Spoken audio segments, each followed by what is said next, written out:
Unsere Doris Müller hat letzte Woche so schön vom empathischen Zuhören geredet und da möchte ich gern heute mit euch ein kleines bisschen näher hinschauen. Warum hat uns denn der liebe Gott 2 Ohren gegeben und nur einen Mund? Nicht nur, weil es vielleicht mit einem Ohr scheiße ausschauen darf, sondern dass wir vielleicht mehr zuhören, als wir selber reden sollen. Also der Stephen R. Covey, der muss gewusst haben, der hat gesagt, die meisten Menschen hören nicht zu, um zu verstehen, sondern um zu antworten. Und jetzt frage ich dich, ist dir vielleicht das auch schon mal so aufgefallen in einem Gespräch, es fragt dich jemand, wie es dir geht. Und bevor du ausgeredet hast, verzeiht dir der schon, wie es ihm geht und dass bei ihm alles gerade ganz, ganz furchtbar ist.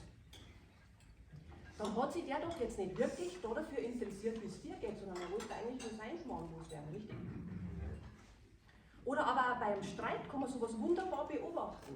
Ja? Du redest noch und der andere lacht schon innerlich durch, der wartet nur, bis du fertig bist, der hört dir nicht zu, was du sagen willst, sondern er möchte einfach antworten.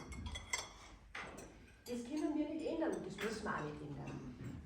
Wichtig ist nur, was machen wir? Hören wir dem richtig zu? Und gerade im Business kann sowas einen himmelweiten Unterschied machen.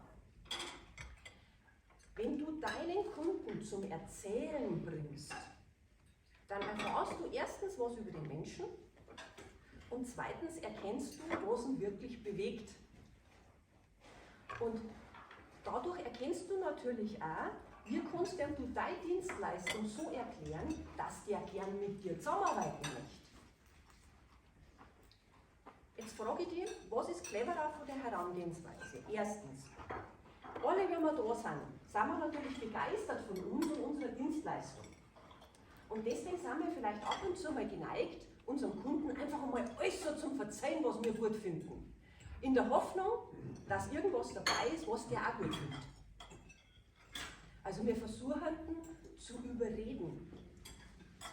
Die zweite Variante wäre, du bringst ihn einfach mal zum Erzählen, du hörst zu. Und dann fragst du aktiv nach. Da gibt es sogar bald eine Regel, mindestens 2 oder 3 Mal aktiv nachfragen. Weil erst dann kommt das Tiefere nach oben. Und im Anschluss kannst du nämlich so exakt argumentieren, was hat der Kunde bei dir mit deiner Dienstleistung für einen Vorteil. Also du darfst ihn eher überzeugen, statt überreden. Wenn du magst, kannst du ja das für die Woche mal auf die Fahnen schreiben, einfach mal jedem, dem was du begegnest, erzählen zu lassen, statt dass du selber redest. Und Überraschung, das funktioniert auch daheim. Ja? Wenn du heute auf Nacht einfach mal dein Mann oder deine Frau fragst, Schatzi, wir waren heute so dein Tag, dann zuckt der wahrscheinlich erst einmal, weil er das nicht gewohnt ist. Und dann kommt meistens also eine unterernährte Antwort, wie zum Beispiel gut. Ja, dann frag nach, was war denn gut? Lass das erzählen. Bring denjenigen zum Erzählen und du wirst der Held des Tages sein. Ich wünsche dir viel Spaß dabei.